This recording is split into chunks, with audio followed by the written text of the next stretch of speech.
இப்போ செலியன் வந்து பார்த்திங்கன்னா, இசைக்கியோட அவங்க கேங் வந்து துரத்தின்னு வருவாங்க. ஸோ சிந்து பார்த்துட்டு அதுக்கப்புறம் வந்து இவங்கள காப்பாற்றி, அதுக்கப்புறம் வந்து பார்த்திங்கன்னா, சிவா கிட்ட போய் கூட்டிகிட்டு போவாங்க. இப்போ சிவா கிட்ட வந்து செலியன் எல்லா உண்மையும் வந்து சொல்லிடுறாங்க. ஸோ இது வந்து கையும் காலுமா வந்து நம்ம நிரூபிக்கணும் பெரியம்மா கிட்ட அப்படின்னு வந்து சொல்கிறாங்க. இப்போ வந்து செலியன் வந்து பார்த்திங்கன்னா, இசைக்கோட அடியாட்களை வந்து பார்த்துடுறாங்க. இப்போ நம்ம சிவாவும் இருக்கட்டும், செலியனும் இருக்கட்டும், அந்த அடியாட்களை பிடிச்சி வந்து நம்ம அன்னபூர்ணி கிட்ட போய் இட்டுட்டு போய் வந்து விடுறாங்க. ஸோ இசைக்கு தான் எல்லா தப்பும் பண்ணியிருக்கான்னு வந்து தெரிய வருது. இப்போ அன்னபூர்ணி என்ன சொல்கிறாங்கன்னா, அவன் கட்டின தாலியை வந்து கைட்டு எரிஞ்சிடு அப்படின்னு வந்து சொல்கிறாங்க. அது இந்த பக்கம் வந்து பார்த்திங்கன்னா, நம்ம சிவா வந்து சிந்து கிட்ட வந்து சொல்கிறாங்க. ஐ மீன் எல்லாருக்கிட்டையும் வந்து சொல்கிறாங்க. நம்ம சிந்து தான் வந்து பார்த்திங்கன்னா அன்றைக்கி செலியனை வந்து காப்பாற்றினாங்க. இந்த உண்மைலாம் இல்லைனா வந்து தெரிஞ்சிருக்காது அப்படின்னு வந்து சொல்கிறாங்க.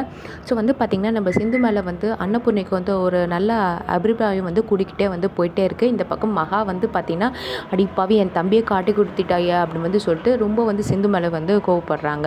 ஸோ அதுக்கு அடுத்ததில் வந்து பார்த்திங்கன்னா, நம்ம இயரிங் கேஸ் தான் வந்து வரப்போகுது. ஸோ சிந்துக்கு வந்து பார்த்திங்கன்னா விசாரிக்க போகிறாங்க. சிவா வந்து பார்த்திங்கன்னா, நான் வந்து சிந்து கூட தான் சேர்ந்து வாழ போகிறேன்னு சொல்ல போகிறாங்க. ஸோ அது வந்து வெயிட் பண்ணி பார்க்கலாம். தேங்க்யூ.